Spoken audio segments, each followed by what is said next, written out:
Elaine Elaine McMillian Sheldon, who's the director. She's from Logan County, West Virginia. She started the film in, I think, 2018, maybe, just as a way to start documenting the coal-related traditions in Appalachia.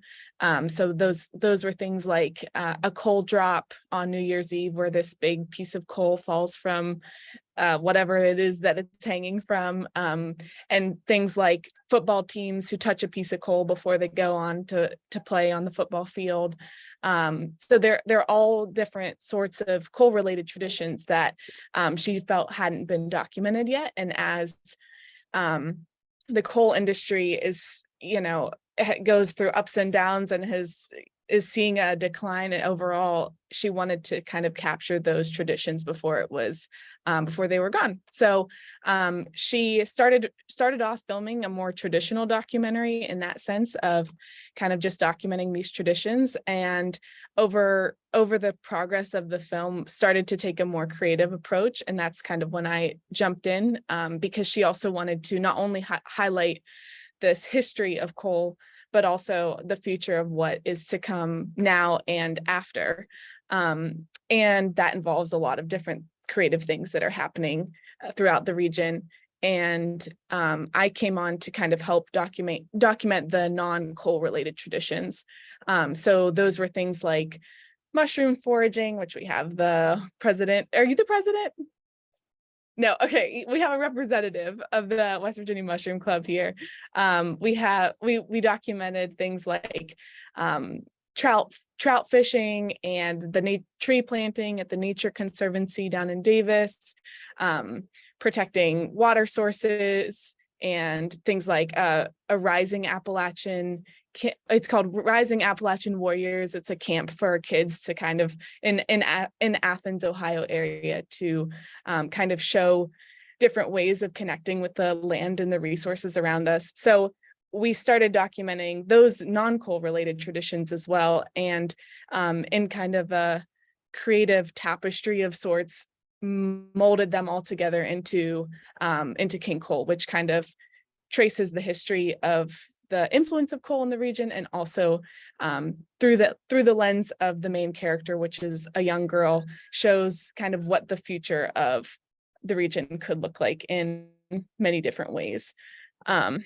So this was super fascinating. This was a super fascinating experience for me because I grew up in the Northern Panhandle. So I didn't grow up in the coal fields, and I didn't have that deep understanding of coal culture like people in the Southern coal fields do. So to me, it was just a super exciting experience to be able to bring the experiences that I have in Appalachia, which are related to non-coal traditions, and kind of see where that overlap is, and that they're not so separate as you might think. So a lot of people who were and are miners also practice other things like foraging and like hunting, and they also care about the environment.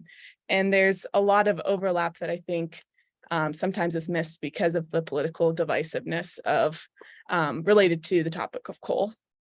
So the film was just a really neat experience to be able to kind of explore what that future might look like, and also really honor like the past of coal mining in Appalachia, because there's so much to be learned from it and so much pride in it. And like, that's the reason why there are so many traditions surrounding it.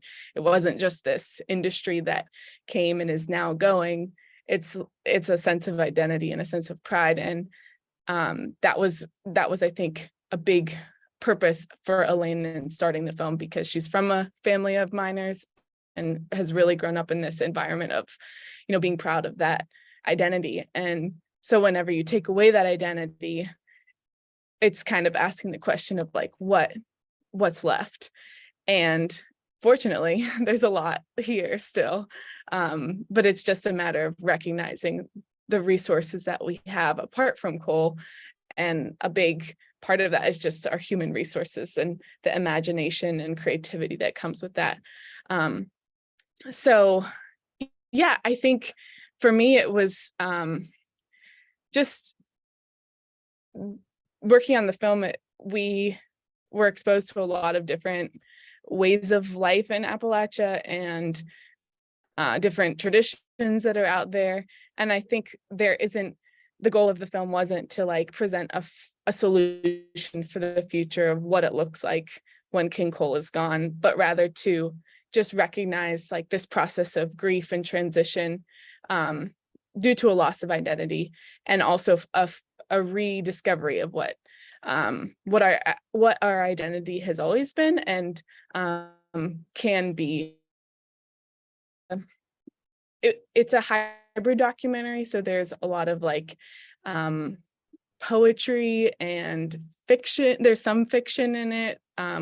There is a lot of there are a lot of non-traditional elements in the documentary, and that was because people, you know, are so divided over the topic of coal. And so by approaching it in a way that's a little bit more creative and a little bit more playful and also a little bit more mournful in some ways, there is a lot of tones of grief throughout it. And I think that emotion and creativity was really necessary in order to tell this type of story in a different way than has been previously told. So yeah, I have no idea how long that was. Do you want me to keep going? I mean, that's kind of my little spiel. Oh, I forgot about the PowerPoint. And do you want me to share the pictures? Yeah, we can just run quickly through the pictures. Yeah. What is the time that we should transition to the next person?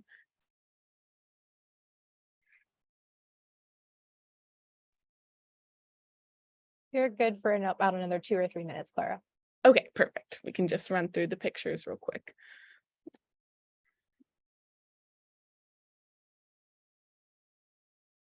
As you're going to see some of the stills from the film, a lot of people have commented on the cinematography of the film, and I think it's really beautiful.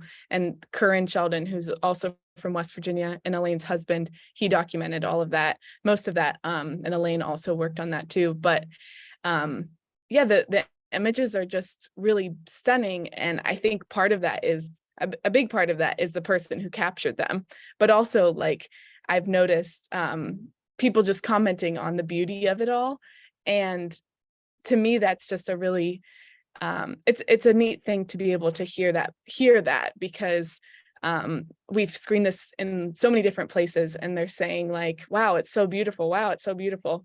And to think that we live in this place that is people, you know, are awed by is, I think, just it's a blessing to remember as we, you know, think about our way forward.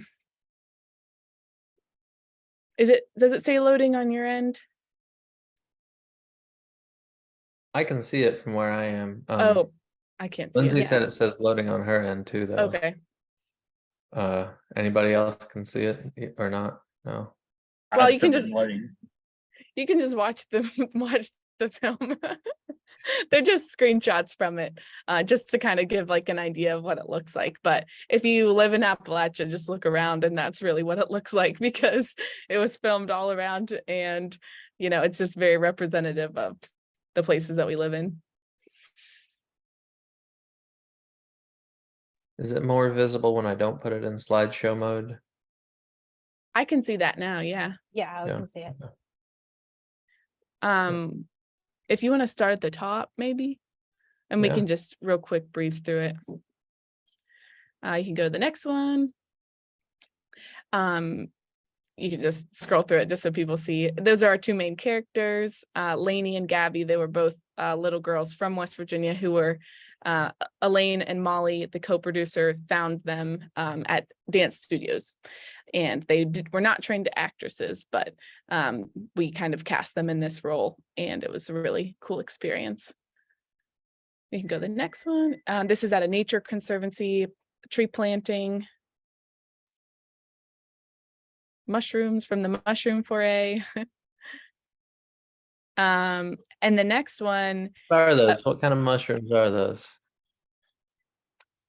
Karen?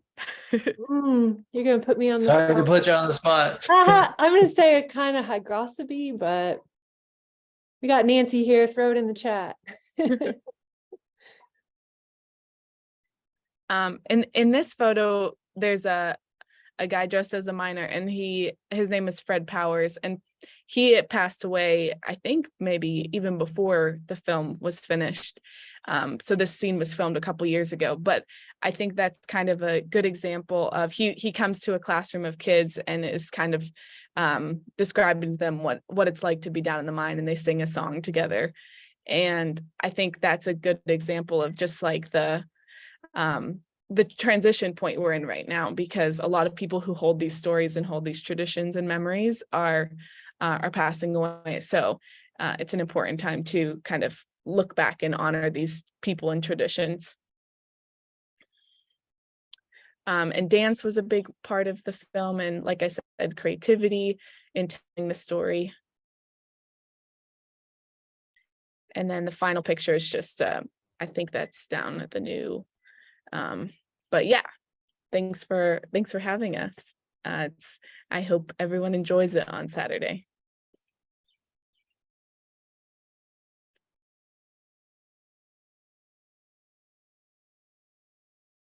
Well, I'll take over here. Thanks a lot, Clara. I'm really excited about seeing the film. And bringing my daughter, making her watch it too. Nancy said she couldn't see the mushrooms. I think they're called jelly babies, like is the common name for them, some kind of hygrospy. They're pretty. They're one of the really fun little tiny colorful ones you find in our forests here. So I got a little presentation I'm gonna show you here. Oops. If I can, I think it's.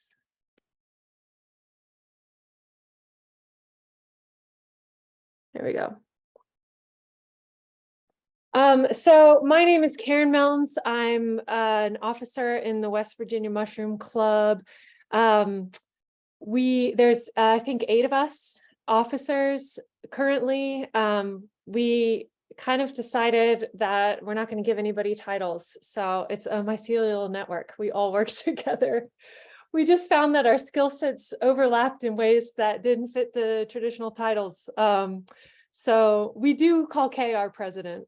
That's Kay Wickert, or Kay Dubs, the hiking scientist. If you follow her on Instagram, she's amazing. I'm stepping in here for our friend Dina, who's another officer. So I will do my best to fill her shoes. I think Clara's sister made this logo. This is a Rosalie, and we love it. So the West Virginia Mushroom Club is a nonprofit. It was founded to promote fellowship, communication, and education for anyone interested in fungi. We call ourselves an amateur club, but we have some fantastic mycologists, amateur and professional, in the club and associated with us and who we work with. It's really great. I think it was started by a group of friends who were really into mushrooms and formalized sometime maybe round about 2008 or so. Here's a nice Amanita muscaria I found the other day.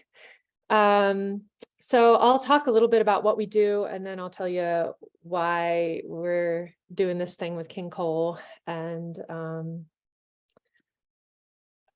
so we have many of you may be already a part of our Facebook group. It has 12,000 members. I think we have somewhere between 100 and 200 members currently, actually paid members in the club. But the Facebook group has actually just become a wonderful community in and of itself. So even if you're not a paying member of the club, join our Facebook group. We do a lot of identification in there. This is a Pholiota squarosa that was able to be identified because of these great photos that the photographer contributed. So you see not only the mushroom growing in situ, it's clearly growing out of decaying wood, right? But you see them of all different ages, and then the underside and the gills that can just really help in identification. So if you're considering joining our group and posting mushroom pics for identification, keep all these features in mind. But our guy, Drew Palmer, he's another officer of the club, is really quick on the IDs, and he's really amazing. And then there's a lot of other experts in the community that'll chime in, and it's just a lot of fun. I got to give the disclaimer: don't ever eat anything that somebody tells you what it is on the internet. You gotta do your own research beyond that. The Facebook group also just shares a lot of cool finds. This is a picture that Drew posted just the other day of a Cordyceps militaris, which is a parasitic fungus that attacks insects and then grows fruiting bodies out of the bases of their necks oftentimes. And it's a cool mushroom in and of itself. And Drew found another parasitic fungus parasitizing the parasite, which just cool. So you can see a lot of fun stuff there. And then we disseminate information about various events that we do. We're really trying to lead a lot of walks. So Saturday, we're going to do a walk up on North Mountain at the Future Generations campus. We'll start there in the parking lot and go up into the woods. And these are just really informal events. Sometimes there's a lunch involved. There's always walking in the woods involved. And then a lot of it's just about getting together with a myco curious community and seeing what we have out in the woods. So this was a walk we did back in April, but our officers have been really trying to lead a number of walks around the state in the past few summers.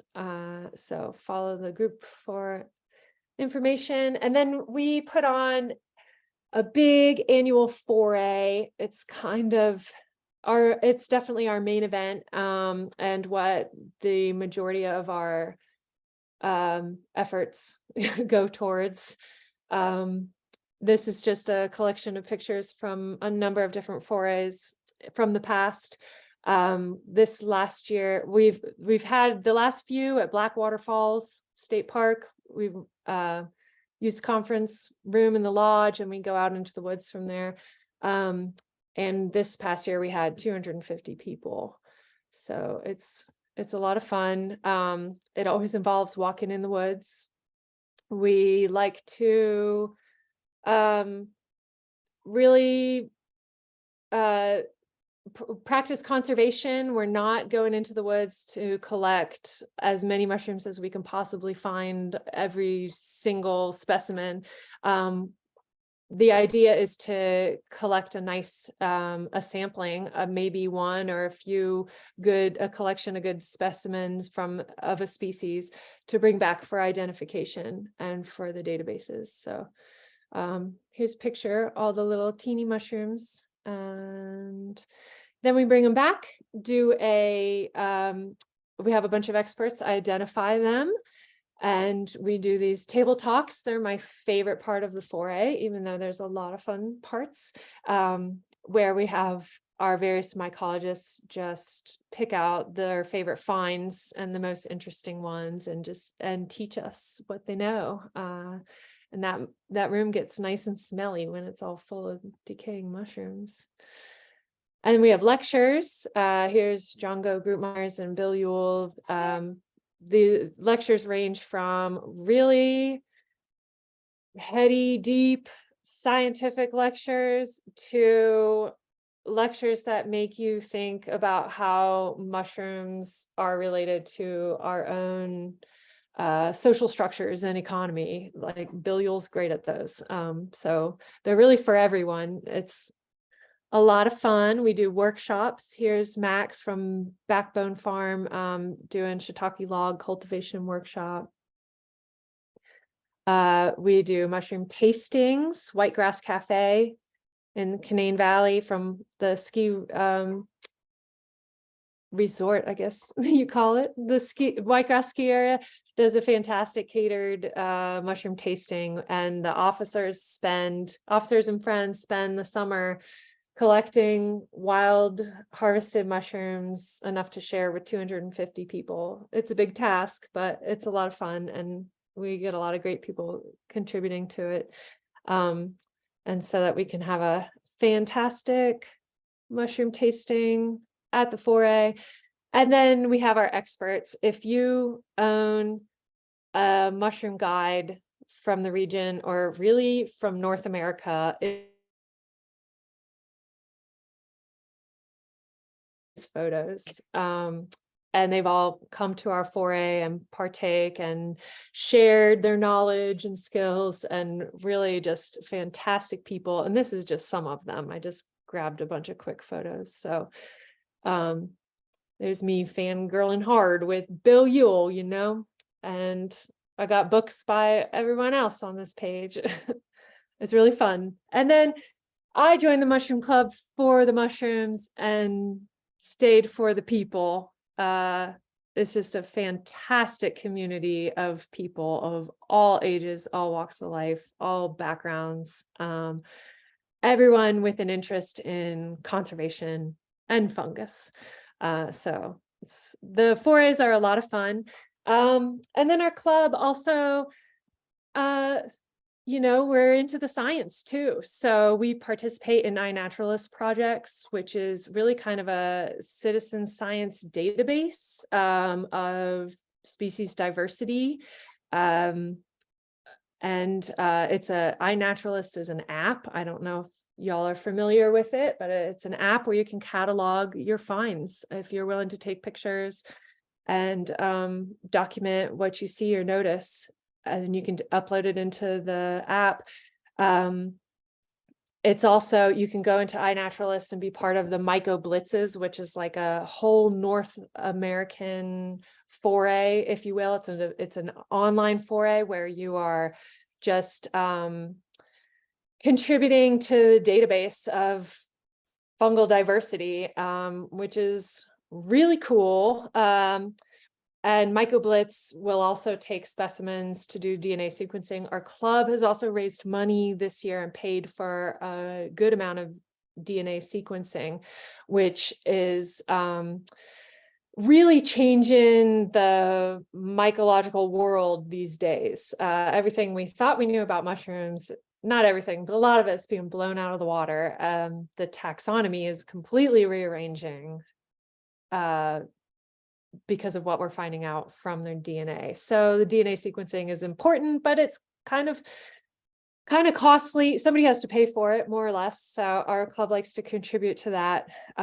Just every time we have a 4A at Blackwater Falls, we make a master list of all of the species that we find, and we give them to the state park. So they have a running list of the species, which you know, changed from year to year a little, but also our 4As are almost always around the same time of year. So it's kind of a fun list that we're populating. And this year we did a special DNA sequencing project where we picked a forest type, a particular region where we were walking, and just did our best to collect every specimen we could find within that forest for DNA sequencing. So I think we sent over 200 specimen out for DNA sequencing, which is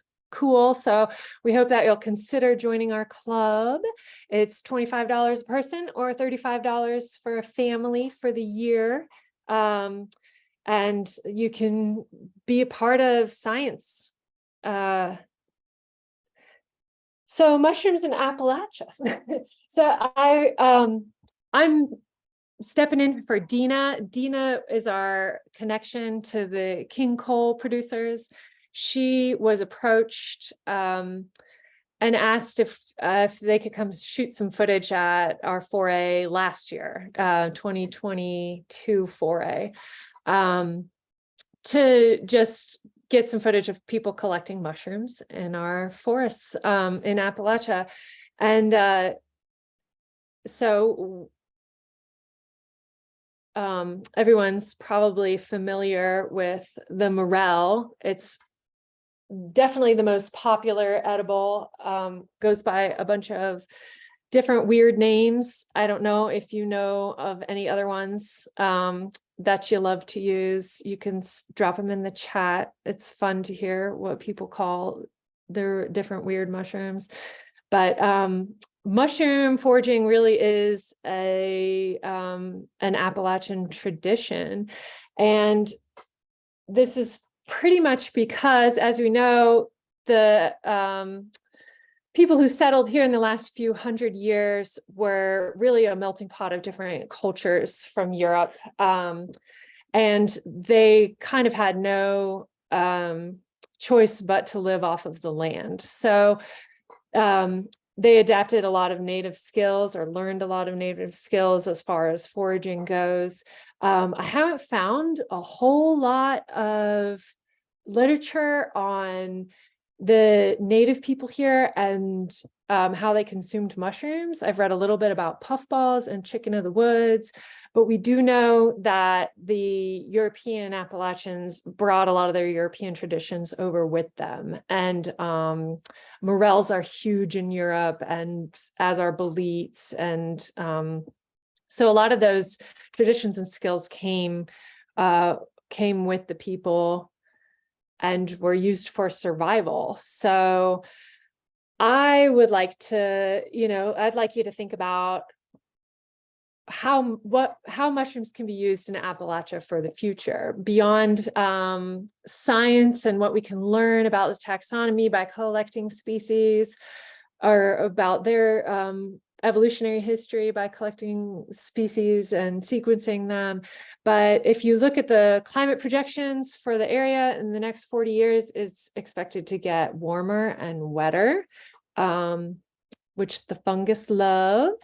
And so how can these not only be used for climate solutions, but maybe economical solutions?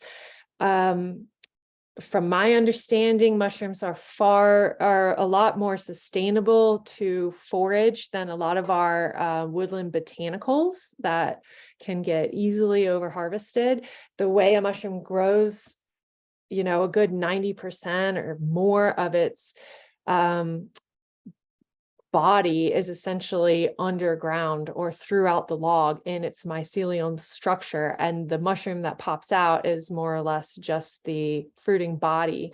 So when you're collecting a mushroom, you're only taking, it's like a lot of people equate it to picking an apple from a tree. Now that doesn't go for all species, but for a lot of them. And so it can be more sustainably harvested from our forests. It can not just be used for food, but maybe as a cultural ambassador.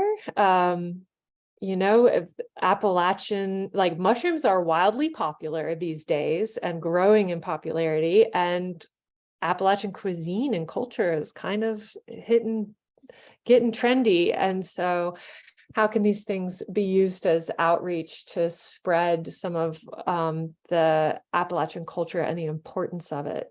And, circle back to the importance of conservation. So they're just some food for thought, some things I wanted to point out. And then I'll show you some of the beautiful diversity just to get you excited. There's a scleroderma somebody put a face on. Oh, that's a puffball. Cordonarius, that's just gorgeous. Cordonarius iodes, or the violet court. This is a slime mold, which they always come in at the fungal forays, and they used to be categorized as fungus, but now they're thinking that they're like maybe that they're amoebas. They're more like amoebas. I thought this one looked like rolled gold cheddar cheese pretzels. Some beautiful puff balls. Here's Amanita parcel vulvata and a young budding mycologist. This kid has been coming to our forays and other forays in Virginia, and just was the keynote speaker at 17 years old at a foray I attended 2 weeks ago. He did poisonous mushrooms, toxicity in mushrooms, and it was a fantastic presentation. So it's really for everybody. This pretty Lucaria, I don't know which one. Some beloved chanterelles. Here's some of our yummy ones. Another type of cordyceps. This is Cordyceps tenopes, growing out of a bug, and the beautiful Psilocybe ovoidiocystidiata, affectionately called ovoids. Yes, psilocybic. Lactarius indigo or indigo milkies. These are edible. They bleed blue milk. They grow in our woods. Old man of the woods, or a Strombolomyces flacosus. This is another edible. Like, you would not think so from looking at that guy, but can be eaten. Just wild looking. I don't even know what this is. Some kind of bolete maybe emerging from the ground, but beautiful and weird. And just wanted to show you some of the crazy stuff we have out there. I mean, this was just like really quick skimming the surface of some photos we had in the club. I mean, I'm sure you've all walked through our woods and seen the wild stuff out there. So that's that. Thanks for having me. And we're really looking forward to the walk on Saturday and the movie and the dinner. So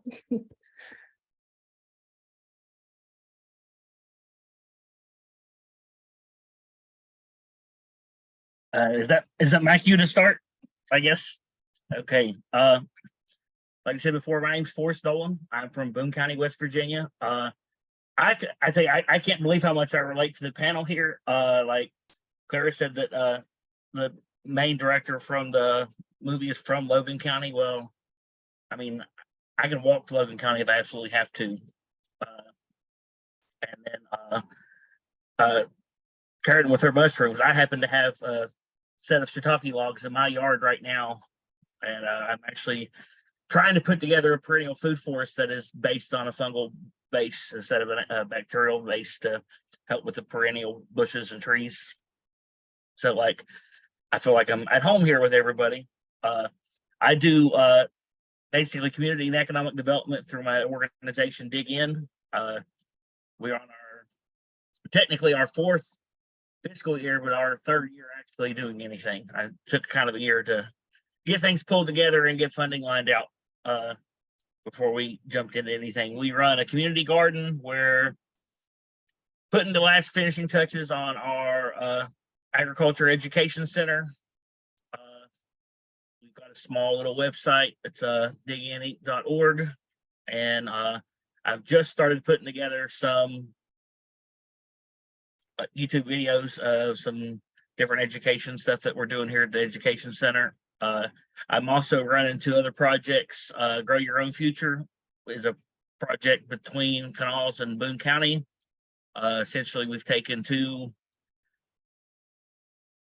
pretty diverse groups of people. I'll just let you know, Boone County is kind of we're not very ethnically diverse. We're probably 99.9% white, and the group from Canal County is from the west side of Charleston mostly, which is predominantly a Black area, and we've brought the 2 groups together from the short distance apart, and began doing cooperative business development. So we're working on that. We've been doing that since January, and we're hoping to continue that through another year.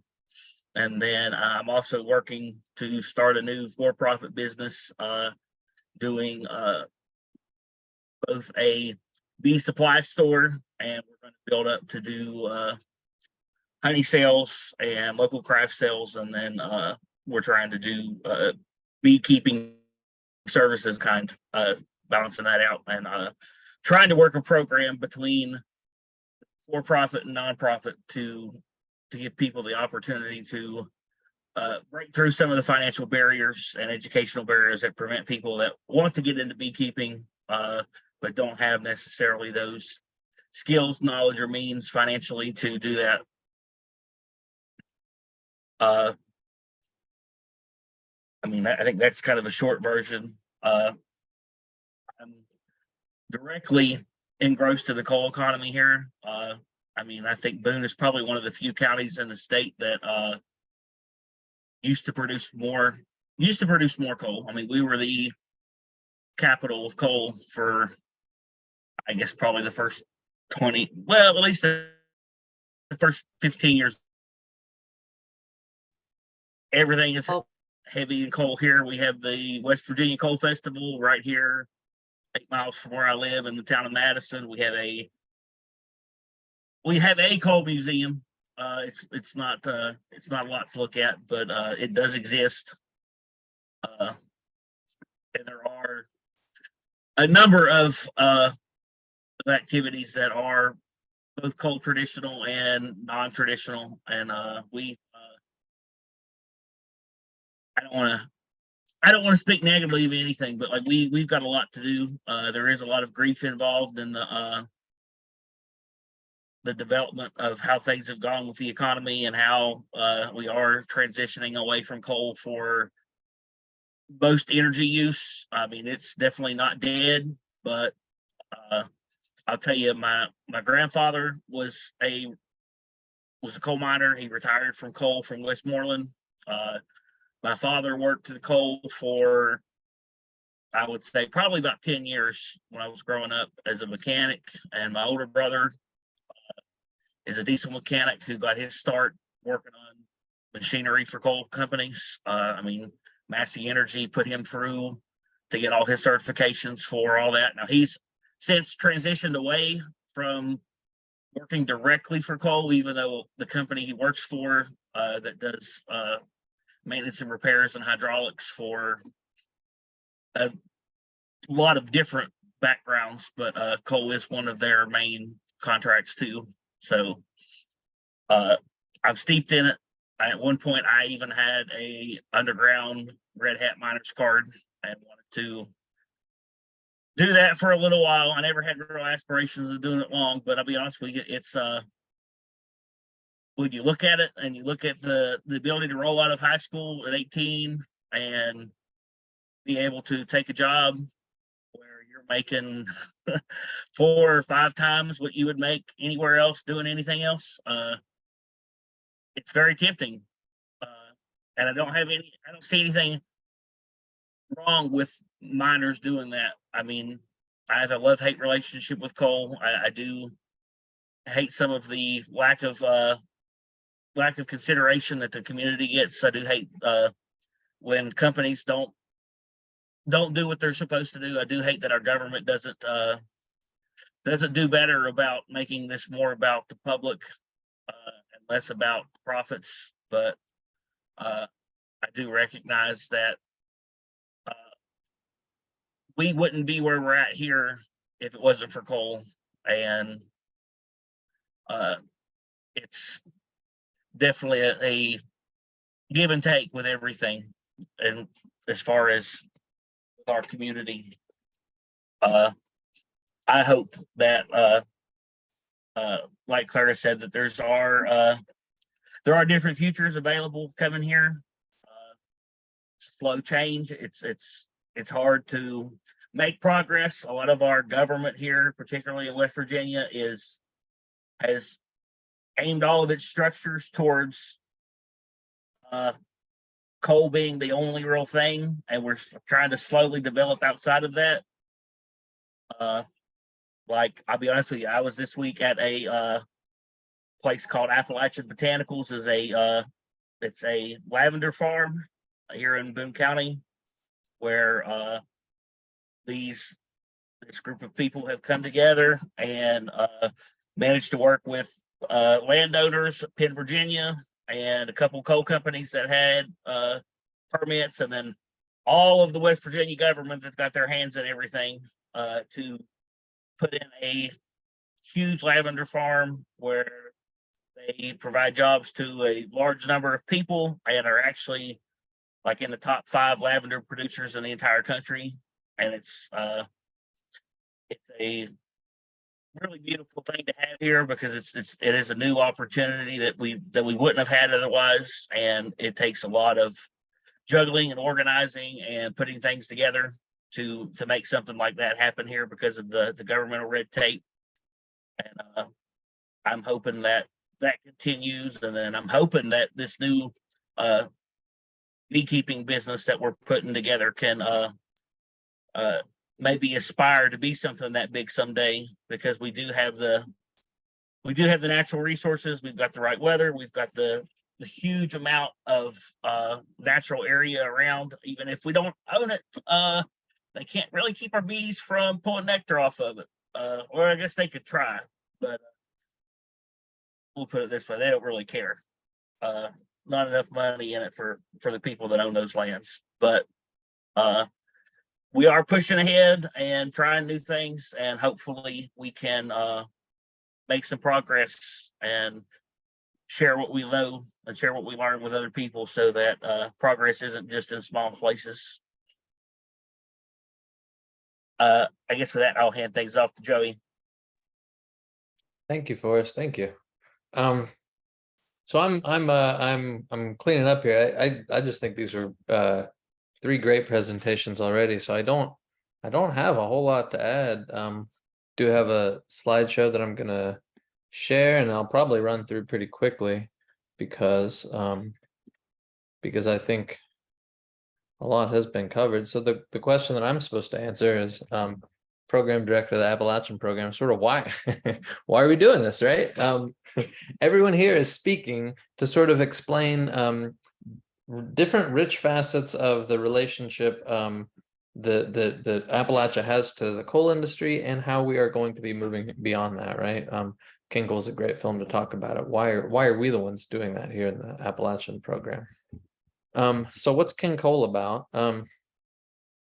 Claire said more and better than I could, but I just, in one sentence, I want to say it's about discovering meaning and beauty in a world that's been shaped by coal as coal is disappearing, right?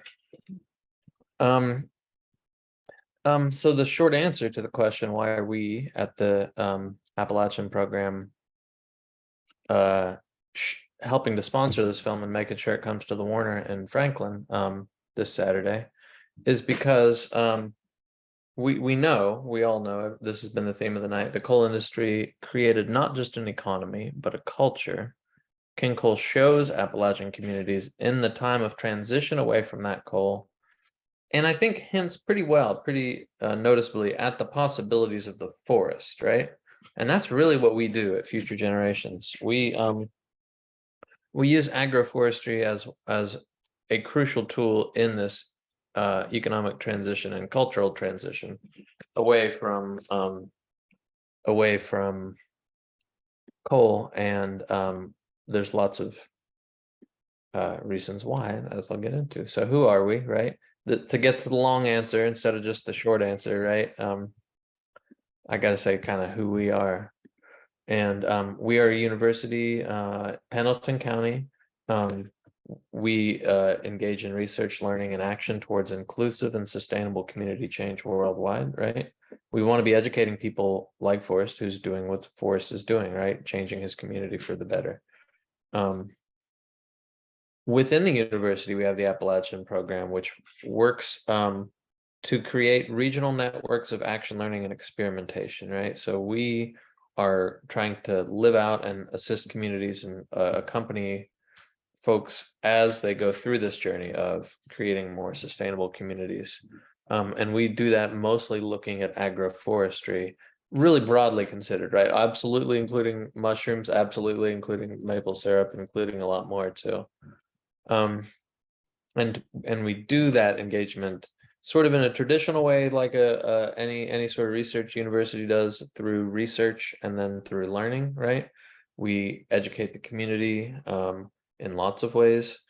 we do research in order to educate, but the third leg of the stool is action, and that means really engaging communities in all sorts of ways in order to get the research questions, to make sure the research we're doing actually helps people learn how to make a more sustainable community, right?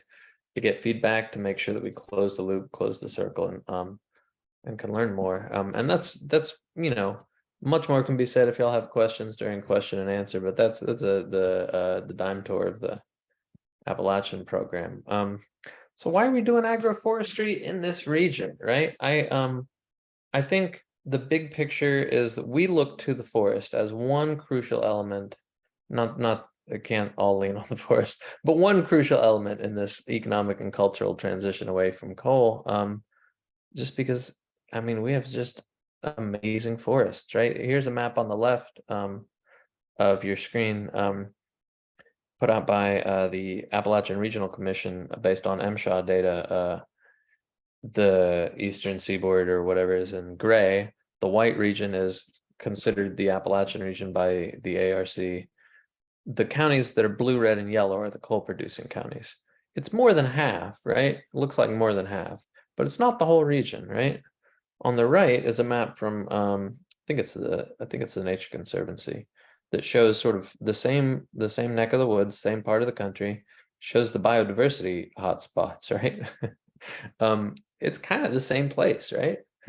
It's the Appalachian Mountains. Coal is here for the same reason that the mushrooms are here, because this is just an incredibly diverse and fecund place. The forests that we have are amazing. Coal is just one of many things, right? It's one of many minerals even, right? I mean, we know that there's oil and gas. There's salt in the Kanawha Valley and Saltville, Virginia. There's all sorts of minerals bubbling up in mineral springs down in Monroe, Greenbrier, Bath counties. And there's just so much potential there. There's so much more there than just the coal. That's really why we look towards the forest. It's also true that 78% of West Virginia is covered in forest, right? This is a really highly forested area. We just have a lot of it. It's silly not to look to it. So going back to that list of what do we do, research, learning, and action, I circled down there communal celebration, right? We do that in a lot of different ways. One of the things I know that most of y'all are probably familiar with is engaging in Mountain State Maple Days, right? But also engaging with the arts, right? That's really what we're doing. Communal celebration, it's a term borrowed from the philosopher Albert Borgman. It means the community celebrating itself as a community, right? And we think that it means that we're a community that lives in the forest. I think King Coal is a beautiful way to show this very clearly. And boy, I mean, you looked at those folks at the mushroom foray that Karen showed as well, right? They're engaging in communal celebration in the forest, and we hope to do the same thing through bringing this film to people in Franklin. Here's a great picture of communal celebration at Mount Rogers. Look how long that line is for a pancake dinner, right? The reason it's so long is not just because the pancakes are great and the maple syrup's great, but look, there you're right there at Mount Rogers, highest point in Virginia, looking up at the forest that produces the syrup, right?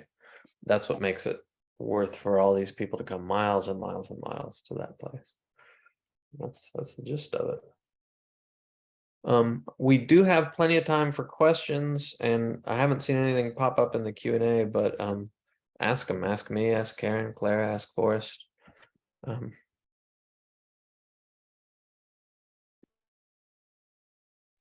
feel free to follow up with us after this too.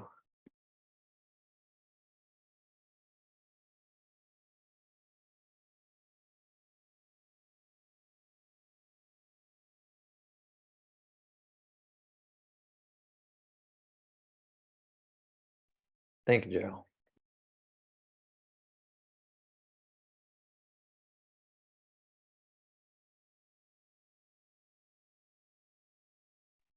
So if no one objects, I'm gonna go ahead and ask a question of Forrest, if you don't mind, Forrest. I know that we don't, you're in the master's program. We don't teach courses on agroforestry in the master's program or gardening, but me, I have been quite the gardener for quite some time. What do you get out of the master's program that's helping you run your organization? Uh, honestly, lots of things. An endless number of ideals and contacts that have really helped to get a lot of gaps filled in, especially with agriculture education. Like when we did the residential program this last year, and we went through Appalachia, and it was very encouraging to see other places doing similar work and using what they have learned along the way, especially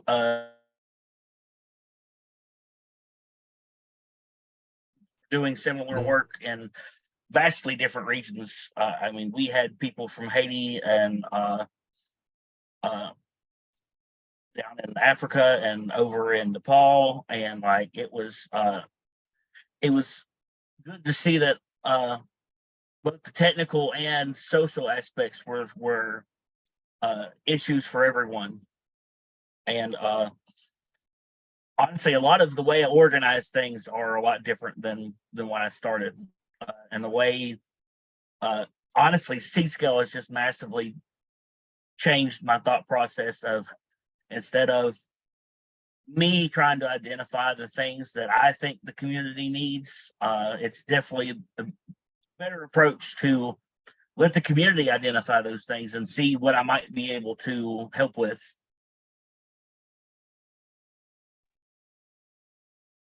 That's great. Awesome. Thank you. We have a question here in the chat, and I think this is going to be more for Clara. Where else is King Coal being screened for the public beyond Pendleton County? Or how can folks find out about that? Yeah, I just added a link there. Is there a good way for me to, I guess everyone can just go to kingcoalfilm.com, and that has a list of screenings. We also have an Instagram that updates where there are different screenings, but I know coming up, there's going to be a screening in Pittsburgh in the next week. Clarksburg is having it's called Mountain Craft Film Festival, and that's going to be a collection of different Appalachian films from Appalachian media makers, and there are several good ones in that lineup, so I would recommend checking that out if you're near Clarksburg. Bluefield, Blacksburg, Virginia, these are all in the next couple days actually, but there's a long list. So yeah, I would check out kingcoalfilm.com. Thank you, Clara. Mhm. We have a question now from Jenny. Jenny wants to know, what role do you see the education system playing in both preserving the coal cultural identity and moving beyond it? What can teachers and education-focused community leaders do to ensure that this happens?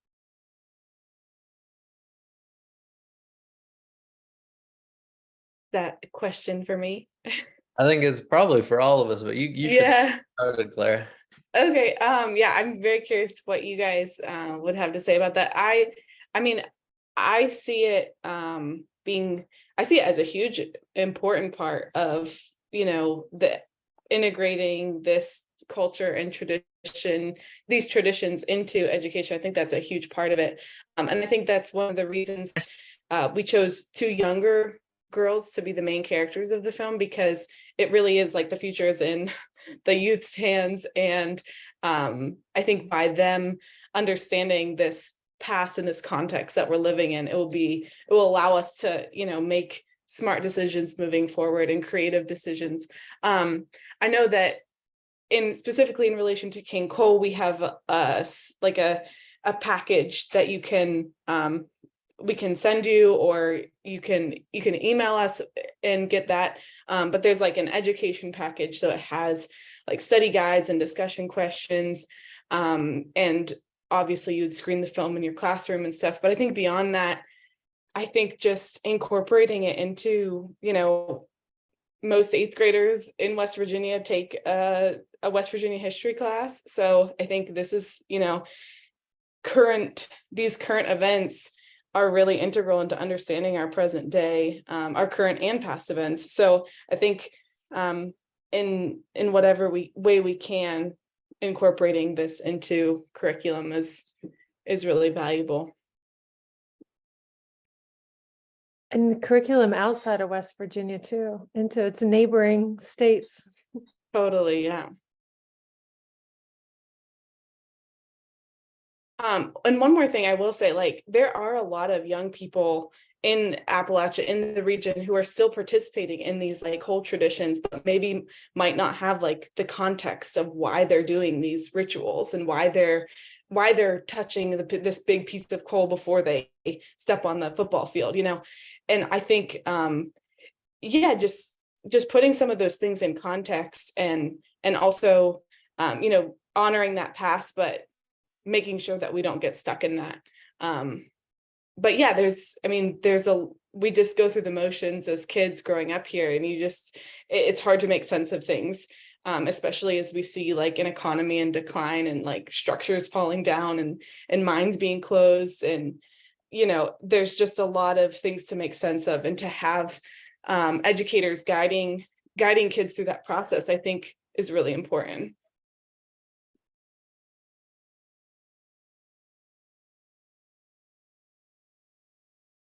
Yeah, I mean, you know, we're a little over time, so I'll keep this real quick. But Jenny, you know what I'm thinking? I mean, getting to know the history is like huge. That's really important.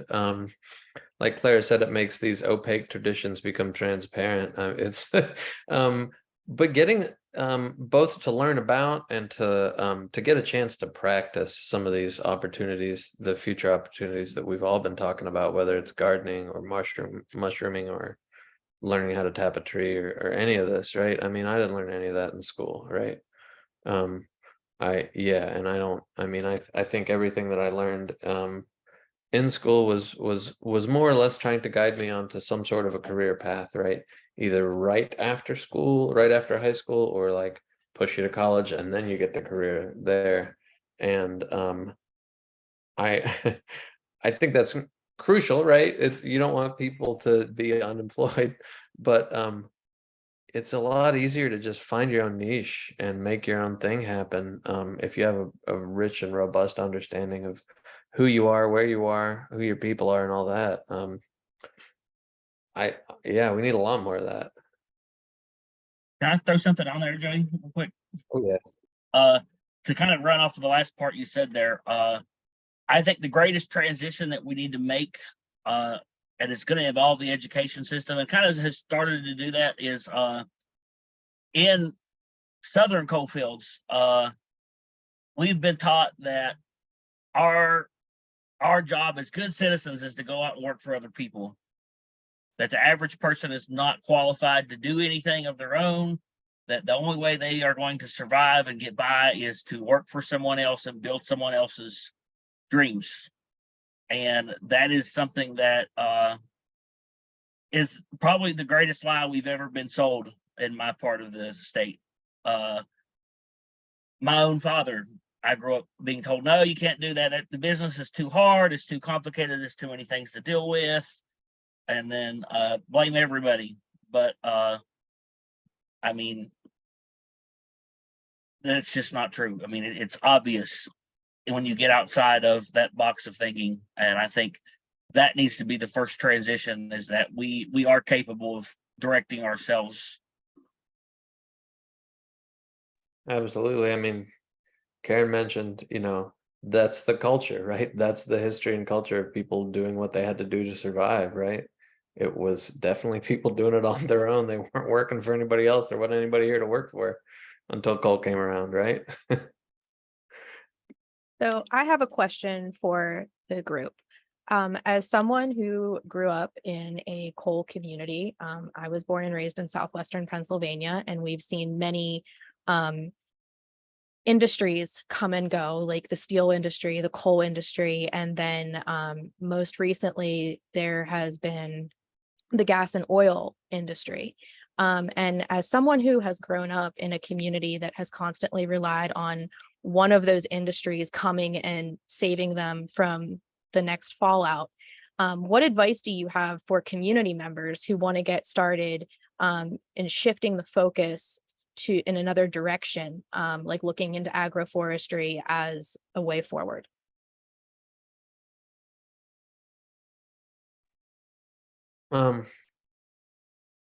Lindsay, who's that aimed at? All of us?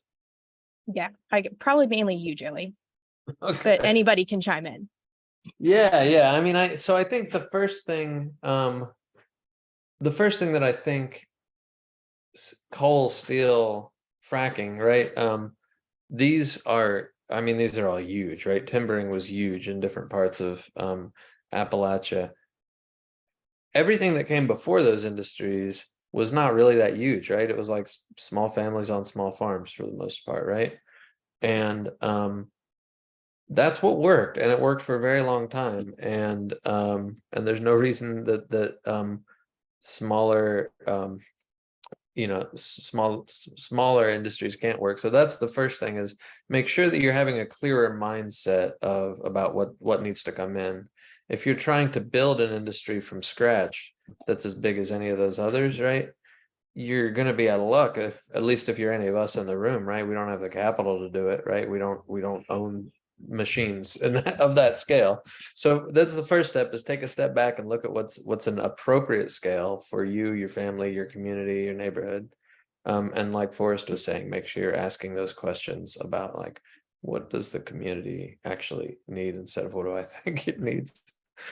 And I want to let anybody else weigh in on that too, so I don't want to say too much more. Yeah, I'd add two other things, and part of that is also seeking out the community that's looking to do the same thing as you, because it's so much more powerful. I mean, and because I joined the Mushroom Club, here I am talking to you guys, these things interconnect, and it's a web, and seeking out that, finding a community with enthusiasm is also huge. And the other thing I was going to say was seeing other success stories. It can be really motivating, and raising up the success stories that you see, and sharing them with other people, and showing them how it can be possible is the only way you're going to combat these negative attitudes. No, you'll never be able to do that. So Thank you. We have one last question here, and this is from Cindy. Tourism and agritourism are often part of the economic development solution in terms of replacement opportunities and revenue. What roadblocks do you see to this in order to make rural tourism a viable development tool? Jump on that one. Absolutely.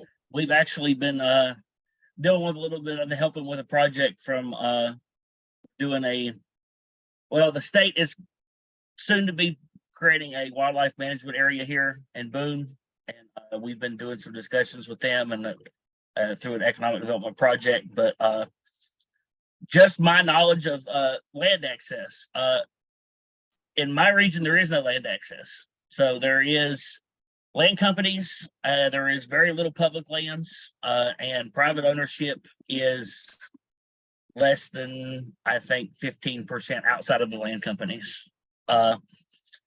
Government red tape for everything on any of those lands is miles long. There are land permits, there are study requirements. Basically, they hit the coal industry hard on regulations to make sure that they were doing what they said they were doing, and they were putting things back.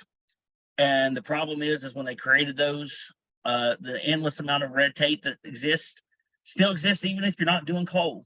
So the land access itself, and then the huge amount of government interference on even the smallest level of activity is massive. Like the lavender farm I talked about earlier, they can't have permanent structures on their farming area.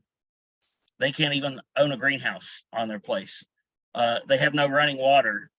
where they're at. I mean, they literally had to tap springs and build ponds to keep water there because the regulations prevent them from doing it otherwise. And I thought those are probably two of the biggest things to keep access for the average person to get into rural development.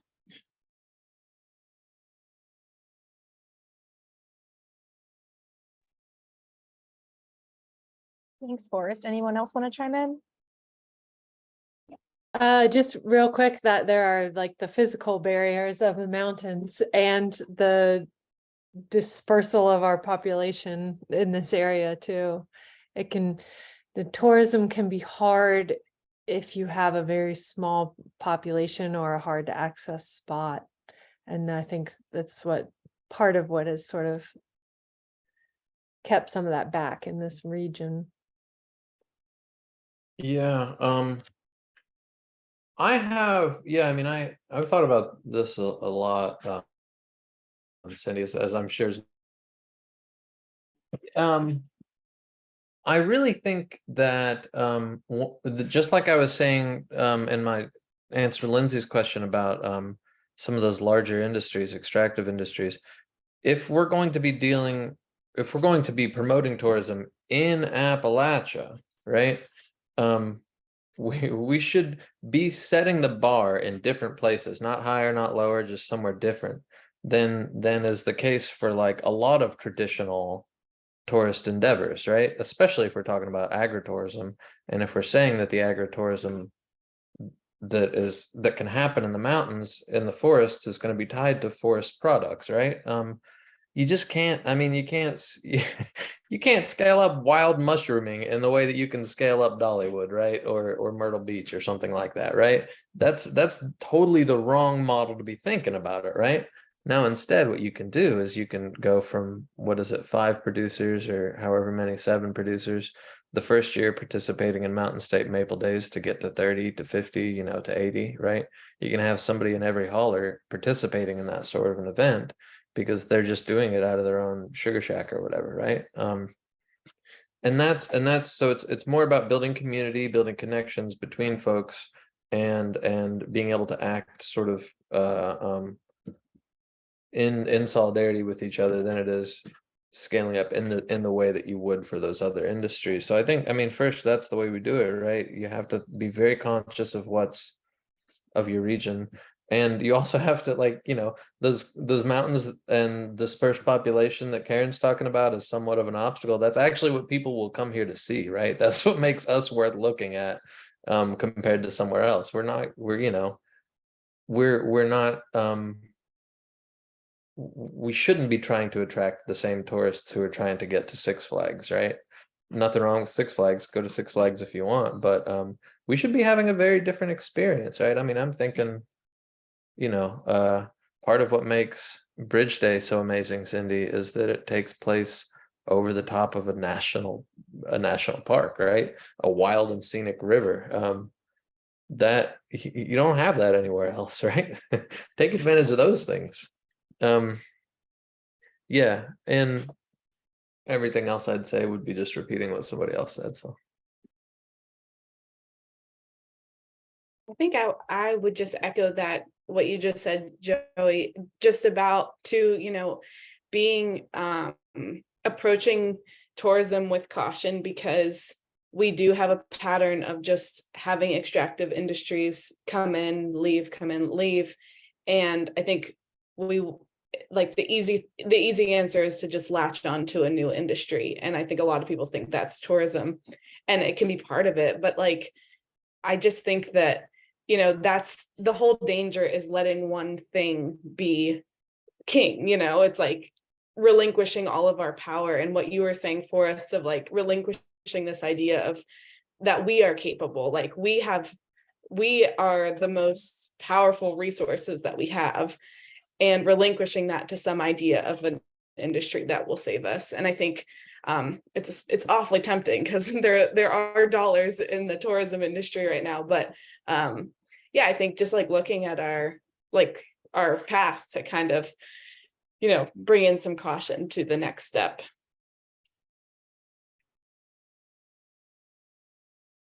thank you all so much. If Joey, you want to go ahead and launch our poll, we'll give folks time to go ahead and take that. And thank you all so much for being here this evening. If anyone has any last questions that they would like to ask, please feel free to put those in the Q&A box or the chat. And as a reminder, we will have our mushroom walk on North Mountain on Saturday, and then the screening of King Cole at Warner's Drive-In. And if you would like information on those events specifically, I will drop the link in the chat for everyone now.